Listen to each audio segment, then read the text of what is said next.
अस्सलाम वालेकुम वीवर्स, मैं आफाक अहमद हूँ और आप देख रहे हैं स्मार्ट बर्ड फार्म। वीवर्स, आज का हमारा जो व्लॉग है बहुत ही अहम है। काफ़ी दिन के बाद भी बना रहा हूँ, लेकिन ये इन्फॉर्मेशन ज़बरदस्त होगी इंशाल्लाह। क्योंकि आपको पता है सर्दियों का मौसम चल रहा है और सर्दियों के मौसम में जो तब्दीलियाँ आती हैं परिंदों के अंदर, भाई उसको फेस करना होता है। जो लोग थोड़ा सा नए होते हैं ना, यानी कि जिनका पहला सीज़न होता है, वो थोड़ा डिस्टर्ब हो जाते हैं कि यार ये क्या हो गया परिंदों के साथ। तो इंशाल्लाह उसके बारे में बड़ी ज़बरदस्त मालूमात हैं और बिल्कुल यानी कि जिसको कहना चाहिए बेज़र, और यानी कि परिंदों को नुकसान इंशाल्लाह कोई नहीं होगा आपके, अगर फ़ायदा नहीं हुआ तो तो व्यूअर्स, यानी कि ऐसा है कि इन दिनों में यानी कि लोग दो तीन चीज़ों की शिकायत करते हैं। मेरे पास कमेंट्स में भी आता है, पूछते भी रहते हैं लोग कि भाई परिंदे ज़्यादा दाना नहीं खाते, सुस्त होकर बैठे रहते हैं, ब्रीड नहीं आती सही तरह। ठीक है ना। तो ये एक ही मसला लोग समझते हैं, और एक मसला तो नहीं है, ये समझ लें मसले तो तकरीबन ये दो हैं, दो या तीन मसले लगा सकते हैं। लेकिन इसका यानी कि हल जो है, कोशिश हमारी ये है कि एक ही उसके अंदर ही कवर हो जाए। एक तो ये होता है कि देखें, सर्दी से डिहाइड्रेशन जो यानी कि होती है, ये एक जब मौसम आता है ना सर्दी का, तो जो जैसे फॉरेस्ट यानी कि जंगलात में, इनमें परिंदे माइग्रेट करते हैं। यानी कि जो परिंदे ठंडे इलाकों में, ज़्यादा ठंडे इलाकों में होते हैं, वहाँ से गर्म इलाकों की तरफ आ जाते हैं। बहुत से परिंदे तो ऐसे होते हैं कि जो जैसे फ्लेमिंगोज़ हैं, वो तो माइग्रेट करके दूसरे मुल्कों, दूसरे बरआज़म तलक आ जाते हैं। पाकिस्तान में कहते हैं साइबेरिया की तरफ से फ्लेमिंगोज़ आते हैं। तो ऐसे ही बहुत सारे परिंदे ऐसे जो माइग्रेट करते हैं, दूसरे मुल्कों तलक जाते हैं। जानवर भी हैं बहुत सारे ऐसे जो सर्दी की वजह से, क्योंकि ख़ुराक की कमी हो जाती है सर्दी में, तो वो दूसरे इलाकों में चले जाते हैं। अब हमारे पास तो सीधी बात है, हमने रखे हुए यानी कि फ़ार्म के अंदर, तो फ़ार्म के अंदर आपको ये चीज़ें ख़ुद से कंट्रोल करनी होती हैं। अब मौसम भी मैंने जैसे आपको बताया था कि आप एक टेम्परेचर मीटर लगाएं और कोशिश करें कि मौसम आपका जो अंदर का, जो आपके फार्म का जो टेम्परेचर है, वो 20 से 25 डिग्री पर मेंटेन रहे। ठीक है ना। और यानी कि उसको ढकें भी, हवा भी ना लगे परिंदों को ज़्यादा। वैसे तो ये होता है कि थोड़ी बहुत हवा लग भी जाए तो परों से कंट्रोल हो जाता है, लेकिन मौसम अंदर इतना ज़्यादा ठंडा ना हो कि परिंदा मुस्तकिल तौर पर ठंड में चला जाए। लकड़ियाँ आप अच्छी लगाएं। लकड़ियाँ यानी कि एक होता है ना, लोग बांस की लकड़ियाँ लगा देते हैं, वो ठंडी हो जाती है, वो नहीं लगानी चाहिए। आप नॉर्मल जो कच्ची लकड़ियाँ आती हैं सफ़ेदे की या उसकी चकोर, वो वाली लगाएं। यानी कि परिंदे को जिस हद तक महफूज रख सकते हैं आप अपने तौर पे महफूज रखें। ठीक है ना। ऐसे सरिये ना लगाएं जिससे परिंदे रात में बैठ सकें, क्योंकि लाइटें बंद हो जाती हैं तो बहुत से लोग ऐसा करते हैं, बिल्कुल गुप अंधेरा कर दे, उसमें परिंदा जहाँ बैठा हुआ, उसको वहाँ ठंड लग रही है, वो बेचारा वहीं पे बैठे बैठे उसका काम लग जाता है। ठीक है ना। ठंड उसको लग जाती है, वो अगले दिन फिर सुस्ती बैठा रहता है। ठीक है। तो विवर्स, एक तो ये है कि इसमें इन दिनों में, पहले तो मैं आपके जो मेरा अभी का जो व्लॉग है, इसके अंदर मैं आपको बतला रहा हूँ वो चीज़ें कि जो परिंदों की, जो यूँ समझ लें कि उनको इन दिनों में गर्म रखने के लिए, यानी कि परिंदे के जिस्म को गर्म रखने के लिए ज़रूरी है। पहले तो मैं वो बतला देता हूँ, फिर इंशाल्लाह अगले व्लॉग में मैं आपको बतला दूँगा कि इसके इम्यून सिस्टम के ऊपर क्या फ़र्क पड़ता है इन दिनों में, यानी कि सर्दियों में क्या फ़र्क पड़ता है, तो इसके लिए आपको क्या देना है। तो यानी कि जब इन दिनों में, जैसे यूँ समझ लें कि दिसंबर के महीने में आपने मछली के कैप्सूल ऑयल जो आता है, कैस्टर ऑयल भी मिल जाता है, आप वो इस्तेमाल करें, दाने में मिक्स कर दें।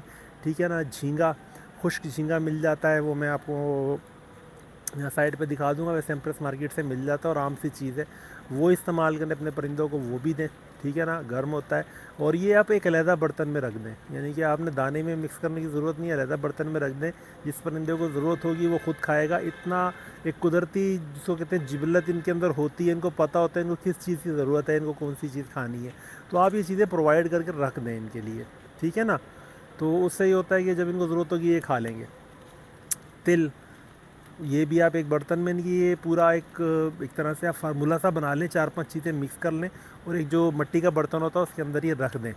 ठीक है ना। आपको लगे बल्कि यानी कि ज़्यादा नहीं, तो आप उसके अंदर 50 ग्राम डाल दें एक दफ़ा। आपने देखा कि हफ्ते एक में ये खा लेते हैं, 4 दिन में, 3 दिन में, उसके बाद फिर हफ्ते बाद फिर डाल दें, यानी कि बीच में थोड़ा सा गैप भी आए और इनको मिलती भी रहे मुसलसल। यानी कि हफ्ते में आपने यूँ समझ लें, आप रूटीन बना लें कि आपको 50 ग्राम डालना उस बर्तन में, और ये 4 दिन में ख़त्म कर लेते हैं उसको। तो 3 दिन इनको नहीं भी मिलता तो खैर है, फिर 4 दिन बाद डाल दें। इस तरीके से आप इनको डालते रहें ये चीज़ें। तो इसमें ये होगा कि इनका जो एक तरह से जो, यानी कि दाने में, हाँ ऑयल तो आपने दाने पे लगाना है। जो मछली का तेल मैंने लगाया वो कैप्सूल या वो दूसरे, वो तो आपने दाने पे लगाने हैं। वो तो आप मिक्स कर दें, वो मसला नहीं है। वो परिंदों को यानी कि एक मुनासिब मिक़दार में वो खुद ब खुद ही जिस्म में जाता रहेगा और वो सर्दियों में उसका कोई नुकसान नहीं है, आप उसको देते रहें, ठीक है ना। दाने के ऊपर, और कोशिश करें कि बाजरे के ऊपर लगाएं, क्योंकि बाजरा छील कर नहीं खाते हैं आम तौर पे परिंदे ना। ये आप कंगनी वगैरह देते हैं तो छील के खाते हैं, तो फिर उसका असर वहाँ तक उन तक पहुँचता नहीं है। तो खाली बाजरे पे लगा लें, बारीक बाजरा लें, उसके ऊपर आप लगा लें, यानी कि एक खाने का चमचा आपने 5 किलो बाजरे के अंदर ऊपर से डाल के उसको अच्छी तरह हल कर लें, उसको छोड़ दें कुछ टाइम में, वो उसमें जज़्ब हो जाता है बिल्कुल। उसमें फिर साथ में आप दूसरा दाना जो भी आपने मिक्स करना है, कंगनी मिक्स करनी है, सावा मिक्स करना है, अदरवाइज़ कुछ भी मिक्स करना वो आप मिक्स कर लें।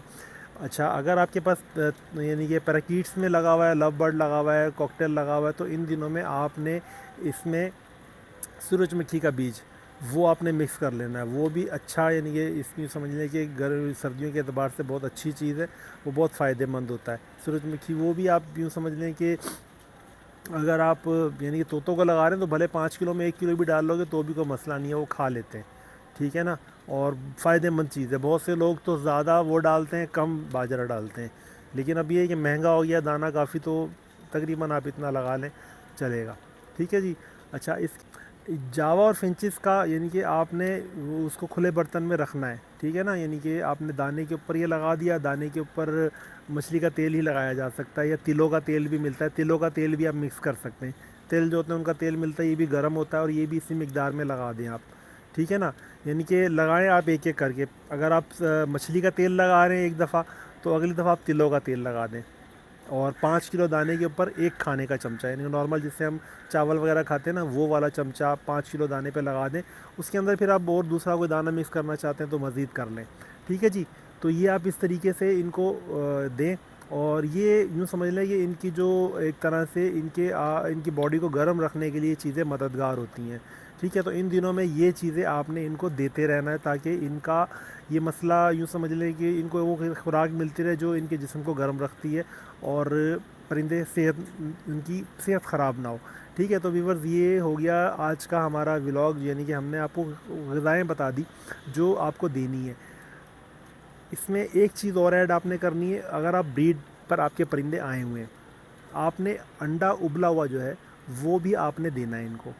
ये दोनों को, पैराकीट्स को भी और आपने जावा फिंचेस को भी। ये भी आप ऐसी जो यानी कि आपने खुश्क ये बना रहे हैं ना विटामिन, यानी कि जिसमें आपने झींगा डाल दिया है, जिसमें आपने कटल बोन फ़िश डाल दी है, और जिसमें आपने साथ में तिल डाल दिए हैं, उसके अंदर आप झींगा मैश करके वो भी डाल दें। हफ्ते में 2 दफ़ा अंडा भी दे दें दोनों बर्ड्स को, यानी कि छोटों को भी, जावा फिंचेस को भी, और लव बर्ड वगैरह को भी।